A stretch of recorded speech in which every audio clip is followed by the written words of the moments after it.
मैंने शॉटगन को हर मोड में खेल के देखा, हर प्रकार की शॉटगन चला के देख ली और मैंने सारे वेरिएशन चेक कर लिए ये जानने के लिए कि शॉटगन चलती कैसे है और क्या क्या चीज़ें और ज़्यादा शॉटगन को और ज़्यादा बेटर बना सकती हैं चलाने के लिए।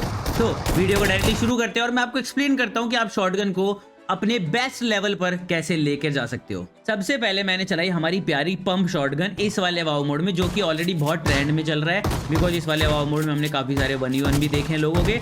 अब इस वाले वाव मोड में मैंने इस शॉटगन को क्विक पीक करके भी चलाया, मैंने एडीएस खोल के भी चलाया, जंप करके भी चलाया, मैंने फ्लिक शॉट्स भी मारे, मैंने सब कुछ कर लिया। अब मैं तुम्हें एक्सप्लेन करता हूं अगर आपको पंप शॉटगन चलानी है तो किस तरह से आप सबसे ज्यादा अच्छे तरीके से पंप शॉटगन चला सकते हो। सबसे पहली चीज मैं आपको बताता हूं, पंप शॉटगन बहुत ज्यादा डैमेज देती है। अगर आपने प्रॉपर बॉडी शॉट मार दिया तो बंदा फिनिश है कंफर्म। पंप शॉटगन सबसे ज्यादा काम करती है एडीएस खोल के मारने पर, और दूसरा अगर आप क्विक क्राउच एंड पीक करते हो, अगर आप इसे सीख लेते हो तो ये बहुत ज्यादा अच्छे तरीके से वर्क करती है। उसका रीजन बताता हूँ, जब भी आप क्राउच एंड पीक करके मारते हो तो बुलेट स्प्रेड बहुत कम हो जाता है, तो ज्यादा से ज्यादा बुलेट कनेक्ट होने के चांसेस होते हैं अगर आपका एम सही है तो। और दूसरा एडीएस खोल के मारने पर भी सेम चीज होती है, बुलेट स्प्रेड कम हो जाता है और ज्यादा से ज्यादा बुलेट चिपक जाती हैं। बाकी अगर आप इसे जिगल करते करते भी चलाते हो या फिर जंप करने के बाद मारते हो तो भी काफी ज्यादा बुलेट चिपकने के चांसेस होते हैं बिकॉज इसका कुछ डिजाइन और मैकेनिज्म इस तरीके से ही काम करता है, तो इसीलिए इसका डैमेज बहुत ज्यादा रजिस्टर होता है और बंदा एक ही शॉट में नॉक या फिनिश हो सकता है। सबसे ज्यादा अच्छी चीज तो ये है कि पंप शॉटगन को चलाने के लिए आपको कोई भी फायर बटन को थंब पर रखने की जरूरत नहीं है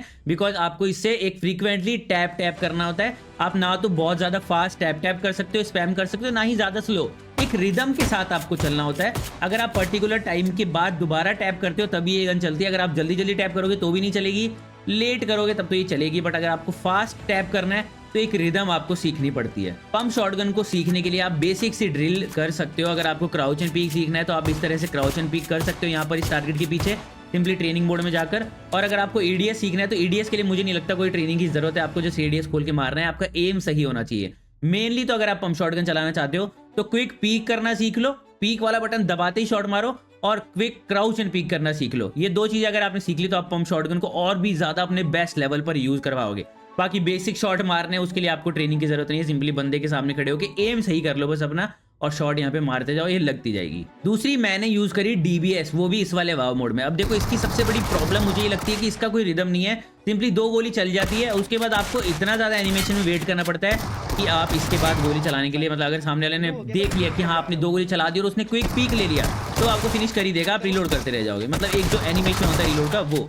अब इसमें फायदे बहुत सारे हैं कि एक तो ये थोड़ा दूर से भी रजिस्टर हो जाती है, बट आपको उसके लिए काफी एक्यूरेटली एम लगाना पड़ेगा बिकॉज डीबीएस को मेरे हिसाब से नर्फ कर दिया गया था थोड़े दिन पहले और काफी ज्यादा डैमेज कम हो गया था इसका। बट उससे पहले डीबीएस बहुत दूर दूर तक भी चलती थी, बट स्टिल डीबीएस अभी भी काफी अच्छा काम करती है। डीबीएस को यूज करने के लिए भी ज्यादा आपको ड्रिल्स की जरूरत नहीं है, जो आप पंप शॉटगन के लिए ड्रिल यूज करते हो वही वाली करो। बट एक चीज का ध्यान रखना, डीबीएस में आप एक बार में 2 शॉट मार सकते हो, पंप शॉटगन में आप एक बार में एक ही मारोगे। तो जब भी आप क्राउच एंड पीक करके एक शॉट लेके वापस खड़े हो जाते हो पंप शॉटगन में, आपको डीबीएस में भी सेम करना है। अगर आप कहीं किसी जगह से क्राउच एंड पिक करके शॉट मार रहे हो तो मेक श्योर कि आप एक शॉट मार के खड़े हो जाओ, डीबीएस के दोनों शॉट मत मारो बिकॉज उसमें हो सकता है आपका पीक थोड़ा सा डिले हो जाए और आपको सामने वाला एनिमी फिनिश कर दे अगर आपका एम सही नहीं हुआ तो। दूसरी चीज मुझे कमेंट करके बताना कि डीबीएस की गोलियां रजिस्टर नहीं होती हैं कभी कभी, क्या आपके साथ भी सेम? डीबीएस का एडीएस एनिमेशन यानी स्कोप खोलने वाला मुझे काफी बेकार लगता है, बट वो अच्छे से वर्क करता है। बेकार लगता है ये इसका मतलब ये नहीं है कि आप उसे यूज ना करो। वर्क ऐसे कराना है उसको कि अगर सामने वाला कोई बंदा बहुत ही छोटा पीक ले रहा है तो आप डीबीएस का स्कोप खोल के फटाफट से, यानी आप क्विक स्कोप खोल के उस पर हेड कनेक्ट कर सकते हो। बट हेड कनेक्ट हो गया इसका मतलब ये नहीं है कि वो बंदा 1 HP बचा है, सिंपली S12K के साथ भी ये प्रॉब्लम है। इस वाली क्लिप में देखो, मैंने रैंडमली स्मोक के अंदर उस बंदे को हेड कनेक्ट कर दिया। हेड कनेक्ट करने के बाद क्या हुआ, मुझे लगा कि बंदा 1 HP होगा, बट जब मैंने उसको जाके मारा तो भाई उसने बहुत सारी गोलियां खाई तब जाके मरा। तो प्रॉब्लम ये होती है इनके साथ, जब भी आप दूर से किसी भी शॉटगन को चलाते हो और सामने वाले के हेड कनेक्ट हो जाता है तो इसका मतलब ये नहीं हो बहुत लो हो गया, हो सकता है उसकी 20 से 30 HP लो हुई हो। तो मेक श्योर कि अगर आप क्लोज रेंज में ज्यादा बुलेट्स कनेक्ट करते हो हेड पे तभी वर्क करेगा वो। अगर आपको दूर से ऐसा लगा कि ओ भाई मैंने हेडशॉट मार दिया बंदा बहुत लो होगा, नहीं, जरूरी नहीं है बंदा बहुत लो हो सकता है वो 20 से 30 HP कम हुआ हो, तो ये वाली प्रॉब्लम होती है। तो डीबीएस के साथ भी सेम होती है, अगर आपने क्राउच एंड पीक करके किसी को हेड कनेक्ट कर दिया इसका मतलब ये नहीं हो बहुत लो है, उसके बाद भी जाके आपको एक प्रॉपर मतलब शॉट कनेक्ट करना पड़ेगा उस बंदे को नॉक फिनिश करने के लिए। बाकी अगर क्लोज रेंज की बात की जाए तो मैं ये नहीं बोलूंगा कि डीबीएस ओवर पावर्ड है या फिर पंप शॉटगन या फिर S12K, तीनों गन क्लोज रेंज में बहुत ही ज्यादा ओवर पावर्ड है। अगर आप क्लोज रेंज में एक शॉट भी प्रॉपर कनेक्ट कर देते हो तो सामने वाला 100% फिनिश है। अगर आप 1 HP भी हो और आप जाके एक शॉट कनेक्ट कर देते हो उसके एक भी गोली कनेक्ट होने से पहले, तो आप उसको आराम से नॉक कर सकते हो। अब बात कर लेते हैं S12K के बारे में। मैं आपको एक सिंपल सा सजेशन दूंगा, S12K को थोड़ा दूर से तो मत ही चलाना, बिकॉज वो बहुत ही ज़्यादा बुलेट स्प्रेड करती है और अगर आप जिगल कर रहे हो तो और भी ज़्यादा स्प्रेड हो जाएगा। अगर आपको मिड रेंज के लिए एक शॉटगन प्रीफर करनी है तो मैं सजेस्ट करूंगा कि आप पंप शॉटगन यूज़ कर सकते हो या फिर आप DBS चूज़ कर सकते हो। बिकॉज पंप शॉटगन में क्या होगा, एक फ़ायदा हो जाएगा, अगर बिल्कुल क्लोज में आप मिस कर देते हो तो हो सकता है सामने वाला एनिमी आपको मार दे, बिकॉज उसका एक रीलोड एनिमेशन होता है, उसमें आप फंस जाओगे। अगर आप मिड रेंज में पंप शॉटगन यूज़ करते हो तो आपके पास कवर होगा एंड आप 2-3 बार शॉटगन यानी शॉट लेने का ट्राई कर सकते हो। बट आप S12K में ऐसा नहीं कर सकते। S12K में क्या होता है कि अगर आप दूर से शॉट मार रहे हो तो आपको स्पैम करना होगा और बुलेट्स कम कनेक्ट होंगी बिकॉज आप जिगल करते रहोगे। और आपको एक प्रो टिप मैं अभी दे देता हूँ कि अगर आप अगर आप S12K यूज़ कर रहे हो, स्पैम कर रहे हो, तो मेक श्योर कि आप ज़्यादा जिगल ना करो। हो सके तो आप वन साइड मूवमेंट कर दो, जिससे क्या होगा कि आपकी एक्यूरेसी थोड़ी बढ़ जाएगी एंड आप ज़्यादा बुलेट्स कनेक्ट कर पाओगे। स्पैम से याद आया, अगर आप S12K को स्पैम ही करना चाहते हो तो एक चीज़ जो सबसे बड़ी प्रॉब्लम क्रिएट करेगी वो है आपका इंडेक्स फिंगर वाला फायर बटन।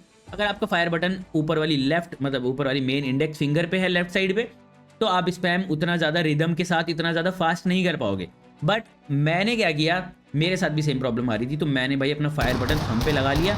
मेरे पास ज़्यादा जगह तो नहीं थी बट जहाँ तहाँ मैंने लगा लिया उसको। उसके बाद मैंने स्पैम करना चालू किया। मेरी एक्यूरेसी तो ख़राब हो गई बिकॉज मैंने अभी भी ताज़ा लगाया उसको, तो मैं इतना परफेक्ट नहीं हो सकता तुरंत। एक्यूरेसी ख़राब हो गई बट भाई स्पैम इतना अच्छे तरीके से होने लग गया कि जो 2-4 बुलेट मिस भी हो रही थी उसके बाद भी मैं सामने वाले बंदे को पेल दे रहा था। तो अगर आपको स्पैम करना है तो मेक श्योर थंब पे लगा लो फायर बटन एंड बहुत ज़्यादा अच्छे तरीके से आप स्पैम कर सकते हो।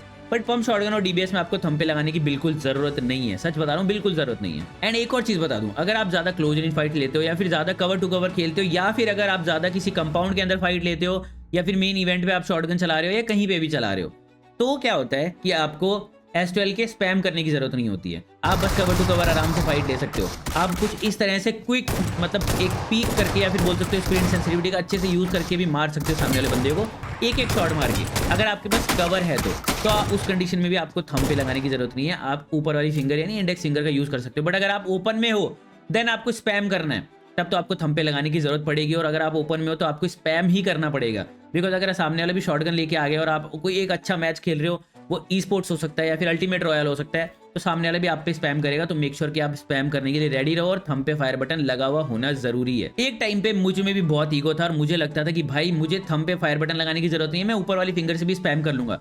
बट जब मैंने 3-4 बार चोक किया तब मुझे रियलाइज हुआ कि नहीं भाई, थंब पे लगाने की जरूरत है। बट टू बी ऑनेस्ट, मैं आपसे ऑनेस्ट रहना चाहता हूँ, तो हो सकता है आपको मेरे आगे आने वाली वीडियोस में भी थंब पे फायर बटन ना दिखे, बिकॉज मैं शायद पंप शॉटगन यूज़ करना चालू कर दूँ या फिर DBS। मैं स्पैम नहीं कर पाता बिकॉज मुझे थंब पे फायर बटन नहीं लगाना है, मेरे पास जगह ही नहीं है यार, और मैं कंट्रोल चेंज करना नहीं चाहता बिकॉज मैं अच्छा गेम खेल रहा हूँ। तो मैं जस्ट ऑनेस्ट रहना चाहता था, इसलिए मैंने आपको बता दिया। आप चाहो तो लगा सकते हो थंब पे फायर बटन, और अगर आपको स्पैम करना है तो आपको लगा भी लेना चाहिए। S12K की अगर ट्रेनिंग मोड के बारे में बात की जाए तो इसमें भी कुछ ज़्यादा नहीं है ट्रेनिंग करने के लिए। सेम जो आप पंप शॉटगन के साथ करोगे सेम आपको S12K के साथ करना है। क्राउच एंड पीक की प्रैक्टिस सबसे पहले कर लो बिकॉज ये आपका हर जगह काम आने वाला है और ये बहुत ज़्यादा ट्रेंड में भी है, जिससे क्या होगा आपकी स्किल भी बहुत ज़्यादा अपलिफ्ट हो जाएंगी, क्या हो जाएंगी पता नहीं इंग्लिश वर्ड, ट्रेंड की वजह से नहीं बट हाँ क्राउच पीक की वजह से आपकी स्किल्स बहुत ज़्यादा अच्छी हो जाएंगी। तो मेक श्योर आप क्राउच पीक सीख लो, क्विक पीक सीख लो। क्विक पीक भी आप इस तरह से कर सकते हो। आपको सबके लिए सेम ड्रिल करनी है, शॉटगन ही रहेगी at the end of the day. But हाँ DBS और पंप शॉटगन में एक चीज़ ऐसी नहीं है जो आपको S12 में करनी ही पड़ेगी, वो है स्पैम्स। आपको स्पैम्स की प्रैक्टिस करनी पड़ेगी। स्पैम्स की प्रैक्टिस करने के लिए आप जस्ट सिंपली यहाँ पे स्पैम करो, जो टारगेट्स आपको सामने दिखाई दे रहे हैं एक के बाद एक स्पैम करते रहो, ताकि आपकी स्पैम की स्पीड भी बढ़ जाए और आपकी थोड़ी एक्यूरेसी भी बढ़ जाए। अब एक और चीज़ आपको बताता हूँ, जब भी आप पंप शॉटगन यूज़ करोगे या फिर जब भी आप कोई और शॉटगन यूज़ करोगे, फॉर एग्जांपल DBS भी हो सकती है, S12 की हो सकती है, बट मेजर कंसर्न मेरा पंप शॉटगन के लिए है। आपको फ्लिक शॉट आने चाहिए। अगर आप ऐसे वाले फ्लिक शॉट नहीं मार पा रहे हो ना, तो फिर आप पंप शॉटगन यूज़ नहीं कर पाओगे, बिकॉज ज़रूरी नहीं है रीलोड करते टाइम आपका एम बंदे के ऊपर हो सकता है कहीं और हो, बट रीलोड हो गई तो आपको शायद फ्लिक मारना पड़े। तो उसके लिए आप सिंपली ये वाली ड्रिल कर सकते हो। यहाँ पर किसी भी बॉट के सामने आ जाओ, किसी भी लेफ्ट साइड वाले बॉट पे या राइट साइड वाले बॉट पे एम कर लो एंड दूसरे बॉट पर एम लेकर जाओ और शॉट मारने की ट्राई करो। एंड पहले से तीसरे वाले पे लेके जाओ और पहले से चौथे वाले पे भी लेके जाओ अगर आपके हो सकता है तो। बेसिकली आप ट्राई करो, पहले बॉट पर एम रखो, दूसरे बॉट को शॉट मारो, वापस पहले बॉट पे एम रखो, तीसरे बॉट पे शॉट मारो। और सेम राइट साइड से लेफ्ट में भी करना है, राइट में पहले बॉट पे एम रखो और फिर लेफ्ट साइड में शॉट मारो। ये होते हैं फ्लिक शॉट। ये आपको प्रैक्टिस करना जरूरी है अगर आप शॉटगन चलाना चाहते हो तो। उसके बाद देखो जब ये फ्लिक शॉट प्रैक्टिस हो जाएंगी उसके बाद बड़े आराम से आप बंदों को फ्लिक शॉट मार सकते हो। अब बात करते हैं भाई कौन सी शॉटगन आपको यूज करनी चाहिए। देखो अगर आपकी एक्यूरेसी बहुत ज्यादा अच्छी है और अगर आप कवर टू कवर फाइट लेते हो, आप किसी कंपाउंड में फाइट लेते हो, आप पंप शॉटगन की प्रैक्टिस कर सकते हो, आप पंप शॉटगन यूज भी कर सकते हो। बिकॉज एक्यूरेसी अच्छी है तो आप एक या दो बुलेट में, एक या दो शॉट में बेसिकली सामने वाले एनिमी को टेक डाउन कर दोगे, तो मिस होने के चांसेस कम रहेंगे। बट मेरी तरह आपकी एक्यूरेसी कम अच्छी है, मतलब ज्यादा अच्छी नहीं है, शॉटगन्स के साथ में आपका रिलेशन बड़ा खराब है, तो आप यूज कर सकते हो S12K। S12K एक ऐसी गन है कि अगर आपकी एक्यूरेसी कम भी है तो आपको बस स्पैम करना सीखना है, और वो आप उसके लिए thumb button, fire button thumb पे लगा दो, स्पैम करो, एक्यूरेसी हो या ना हो आप सामने वाले बंदे को टेक डाउन कर दोगे। बट आप बीच में कहीं झूल रहे हो, मैं उसमें भी अपना एग्जांपल ले लेता हूँ, मेरी एक्यूरेसी इतनी ज़्यादा अच्छी नहीं है, बुरी भी नहीं है, बीच में कहीं झूल रहा हूँ, तो आप DBS भी यूज़ कर सकते हो और S12K भी यूज़ कर सकते हो। पंप शॉटगन यूज़ मत करना, बिकॉज उसके लिए एक्यूरेसी ज़्यादा चाहिए। जब आप कॉन्फिडेंट फील करो कि हाँ मेरे फ्लिक शॉट्स अच्छे लग रहे हैं और मैं कवर टू कवर फाइट लेता हूँ, ये जो भी है, और आपको कोई और गन भी ना मिले, सिर्फ पंप शॉटगन ही मिले, तो आप उसको उठा लो, तब यूज़ करो। समझ रहे हो?